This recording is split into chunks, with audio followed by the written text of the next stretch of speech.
আসসালামু আলাইকুম সুপ্রিয় শিক্ষার্থীবৃন্দ, কেমন আছো তোমরা? আশা করি ভালো আছো।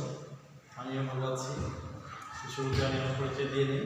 আমি নাজমুল হুদা, সহকারী শিক্ষক ভৌত বিজ্ঞান, কুমলীনগর উচ্চ বিদ্যালয়, করটিয়া, টাঙ্গাইল সদর। তো তোমাদের সাথে এর আগে কয়েকটি ক্লাস হচ্ছে রসায়ন বিষয়ে। আজকে রসায়ন নিয়ে কথা বলবো আমি। তো আমাদের আজকের আলোচনার অধ্যায় হচ্ছে চতুর্থ পর্যায় সারণী। পর্যায় সারণীতে যেটি আমরা আলোচনা করব আধুনিক পর্যায় সারণীর ভিত্তি।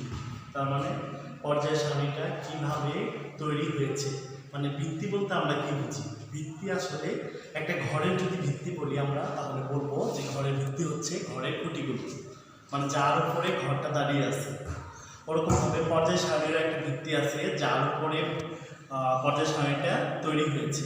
তো আমরা সেটা নিয়ে আলোচনা করবো আজকে, যে আসলে অরিজিনালি কার উপরে ভিত্তি করে আধুনিক পর্যায় সারণী তৈরি হয়েছে। তো শুরুতে আমরা চলে যাই। প্রথম দিকে বিভিন্ন বিজ্ঞানী বিভিন্ন মতবাদ দিয়েছে। তো বিজ্ঞানী মেন্ডেলিভ প্রথম হচ্ছে পর্যায় সারণীটাকে তাদের পারমাণবিক ভর অনুযায়ী বা মৌলসমূহের পারমাণবিক ভর অনুযায়ী সাজানোর চেষ্টা করছে। তো পারমাণবিক ভর অনুযায়ী সাজাতে গিয়ে দেখে যে কিছু কিছু মৌলের ব্যতিক্রমী রয়েছে, সেটা আমরা এখন দেখি। বিজ্ঞানী মেন্ডেলিভ পারমাণবিক ভর অনুযায়ী প্রথমে মৌলসমূহকে সাজাতে গিয়ে দেখে যে দেখো আর্গন এবং পটাশিয়াম। আর্গনের পারমাণবিক ভর হচ্ছে 39, পটাশিয়ামের পারমাণবিক ভর হচ্ছে পটাশিয়ামের পারমাণবিক ভর 39, আর্গনের পারমাণবিক ভর হচ্ছে 40। আমরা 39.9 এবং পটাশিয়ামের হচ্ছে 39.0, মানে 0। তার মানে আমরা বলতে পারি কি পটাশিয়ামের পারমাণবিক ভর হচ্ছে 39, আর্গনের পারমাণবিক ভর হচ্ছে 40। তো যদি পারমাণবিক ভর অনুযায়ী সাজাতে যায় পর্যায় সারণীটাকে, তাহলে দেখো 39-এর পরের সংখ্যা হচ্ছে 40। তাহলে পারমাণবিক ভর অনুযায়ী সাজাইলে পটাশিয়ামকে এই জায়গায় এবং আর্গনকে এই জায়গায় রাখতে হবে, কারণ হচ্ছে 39, তারপরে আসবে কত? 40। তো দেখা যাচ্ছে যে আমার এই যে গ্রুপ রয়েছে, এই গ্রুপে হচ্ছে সবগুলো হচ্ছে নিষ্ক্রিয় গ্যাস। এখন পারমাণবিক ভর অনুযায়ী সাজাইতে গিয়ে দেখা যাচ্ছে আমার পটাশিয়ামটা চলে যাচ্ছে নিষ্ক্রিয় গ্যাসের সাথে, অন্যদিকে নিষ্ক্রিয় গ্যাস আর্গন চলে যাচ্ছে ক্ষার ধাতু সমূহের সাথে, সোডিয়াম, তারপরে লিথিয়ামের সাথে চলে যাচ্ছে। তাহলে পারমাণবিক ভর কখনো পর্যায় সারণীর ভিত্তি হতে পারে না। এরপরে 1913 সালে মোসলে কর্তৃক পারমাণবিক সংখ্যা আবিষ্কৃত হয়। পারমাণবিক সংখ্যা আবিষ্কৃত হওয়ার পরে বিজ্ঞানী মেন্ডেলিভ তার সূত্রকে নতুনভাবে প্রণয়ন করেন। তিনি বলেন যে মৌলসমূহের ভৌত এবং রাসায়নিক ধর্মাবলী তাদের পারমাণবিক সংখ্যা বৃদ্ধির সাথে সাথে পর্যায়ক্রমে আবর্তিত হয়। তো পারমাণবিক সংখ্যাকে বৃদ্ধি হিসাবে ধরার পরে পর্যায় সারণীকে সাজানোর চেষ্টা করা হয়, তখন আর্গন, পটাশিয়াম এসবের নিয়ে আর কোনো ঝামেলা থাকে না। তো এরপরে হচ্ছে বিজ্ঞানীরা সমস্যা ইলেকট্রন বিন্যাস আবিষ্কার করেন মৌলসমূহে। ইলেকট্রন বিন্যাস হচ্ছে ইলেকট্রন সংখ্যা হচ্ছে মৌলসমূহের পারমাণবিক সংখ্যা যা তার ইলেকট্রন সংখ্যাও সেম। তো ইলেকট্রন বিন্যাস যখন আবিষ্কৃত হয় তখন বিজ্ঞানীরা দেখে যে মৌলসমূহের যদি ইলেকট্রন বিন্যাস আমরা করি, তো একটা মৌলের ইলেকট্রন বিন্যাস করে দেখি আমরা।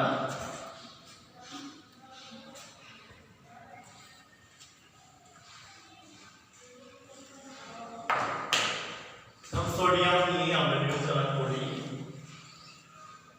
সোডিয়ামের হচ্ছে 11, আমরা বিবেচনা করি সোডিয়ামের হচ্ছে 11। তো সোডিয়ামের 11 কে আমরা ইলেকট্রন বিন্যাস করে দেখি।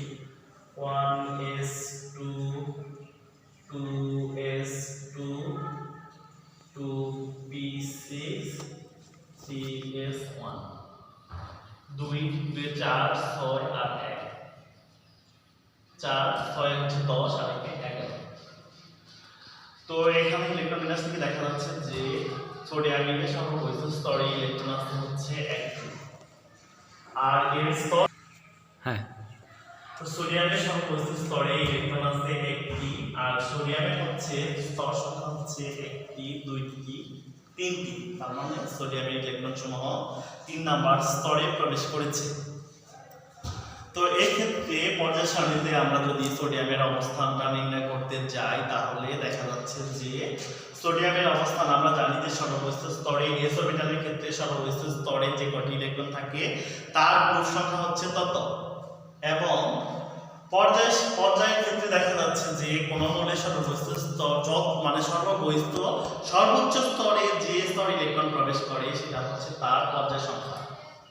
তো এখানে সোডিয়ামের ক্ষেত্রে আমরা দেখতে পাচ্ছি যে সর্বোচ্চ স্তরে একটি মাত্র ইলেকট্রন রয়েছে, তাহলে সোডিয়ামের অবস্থান হচ্ছে 1 নম্বর পর্যায়ে, 1 নম্বর গ্রুপে। আর যেহেতু পৃথিবী সর্বোচ্চ 3 নম্বর স্তরে হচ্ছে ইলেকট্রন গেছে বা প্রবেশ করেছে, তো সোডিয়াম হচ্ছে 3 নম্বর পর্যায়ে মৌল। তো আমরা দেখি চার্টে ঠিক আছে কিনা।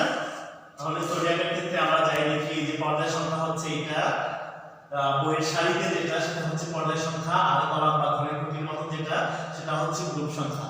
তো এখন দেখা যাচ্ছে যে আমার সোডিয়ামের অবস্থান হচ্ছে 3 নম্বর পর্যায়ে এবং 1 নম্বর গ্রুপে। তাহলে আমরা কি এর থেকে বুঝতে পারলাম যে আধুনিক পর্যায় সারণীর ভিত্তি হচ্ছে ইলেকট্রন বিন্যাস। এরপরে আমরা চলে যাই তাহলে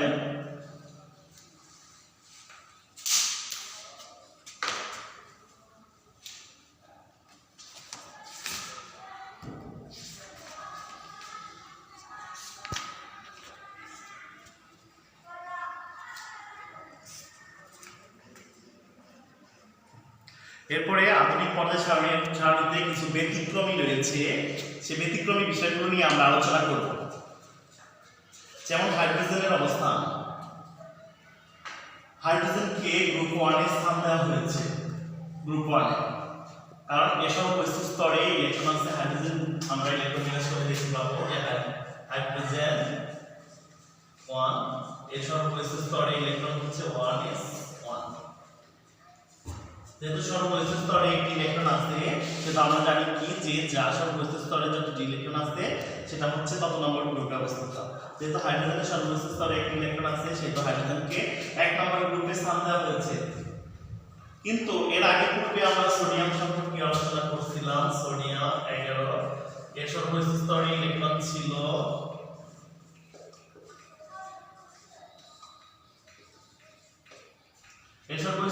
একটি ইলেকট্রন ছিল, কিন্তু হাইড্রোজেন হচ্ছে অধাতু আর সোডিয়াম হচ্ছে ধাতু। হাইড্রোজেনের সর্বোচ্চ স্তরে একটি ইলেকট্রন, সোডিয়ামের সর্বোচ্চ স্তরে একটি ইলেকট্রন আছে বলে এদেরকে একসাথে রাখা হয়েছে, কিন্তু ধাতু এবং অধাতুকে একই গ্রুপে রাখা হয়েছে। আমরা জানি যে কোনো গ্রুপে যতগুলো মৌল আছে তাদের হচ্ছে ভৌত এবং রাসায়নিক ধর্মগুলো খুবই কাছাকাছি এবং খুব সাদৃশ্য রয়েছে তাদের। কিন্তু এই ক্ষেত্রে হাইড্রোজেন অধাতু এবং সোডিয়াম ধাতু, তাহলে অধাতুকে ধাতুর সাথে রাখা হয়েছে, এটা পর্যায় সারণীর একটা বৈসাদৃশ্য পরিলক্ষিত হয়েছে। এরপরে হিলিয়ামের অবস্থান। হিলিয়ামের অবস্থানটা হচ্ছে 2 নম্বর গ্রুপে, He হিলিয়াম 1s2। আমরা জানি গ্রুপ 8 মধ্যে যে সকল মৌল রয়েছে সেগুলো হচ্ছে নিষ্ক্রিয় গ্যাস, এবং নিষ্ক্রিয় গ্যাস সময়ে সর্বোচ্চ স্তরে 8টি করে ইলেকট্রন পূর্ণ আছে। যেহেতু হিলিয়ামের সর্বোচ্চ স্তরে 2টি ইলেকট্রন আছে, সেহেতু এর হচ্ছে 8টি ইলেকট্রনের সাথে 2টি ইলেকট্রনকে একই গ্রুপে রাখা হয়েছে। সর্বোচ্চ স্তরে 2টি ইলেকট্রনকে একই গ্রুপে রাখা হয়েছে, এটাও এক ধরনের ব্যবধান হয়েছে। তাহলে এটাও পর্যায় সারণীর একটা বৈসাদৃশ্য পরিলক্ষিত হয়েছে। এরপরে নিচে দেখো আলাদা আলাদা ভাবে দুইটা হচ্ছে সারি দেওয়া আছে, একটা ল্যান্থোনাইট আর হচ্ছে অ্যাক্টিনাইট সারি। ল্যান্থোনাইট এবং অ্যাক্টিনাইট সারি সমূহ পর্যায় সারণীর আলাদাভাবে অবস্থান দেখানো হয়েছে। এরা হচ্ছে তোমার এই যে ল্যান্থোনাইট এবং অ্যাক্টিনাইট সারির অবস্থানটা হচ্ছে এই জায়গায় হচ্ছে এই সবগুলো মৌল হচ্ছে এই জায়গায় অ্যাক্টিনাইট। এখন যদি এই সবগুলো মৌল সমান এইখানে দেয়, তাহলে কি হচ্ছে পর্যায় সারণীর সৌন্দর্য বিনষ্ট হয়ে যাবে। তার মানে এর অবস্থান হবে একদম লাস্টে, তাহলে পর্যায় সারণীর সৌন্দর্য বিনষ্ট হয়ে যাচ্ছে। তাই ল্যান্থোনাইট এবং অ্যাক্টিনাইট মৌলসমূহকে আলাদাভাবে নিচে দেওয়া হয়েছে, এটাও পর্যায় সারণীর একটা বৈসাদৃশ্য পরিলক্ষিত হয়েছে। তো ঠিক আছে, ধন্যবাদ। তোমাদের সাথে নেক্সটে আবার দেখা হবে।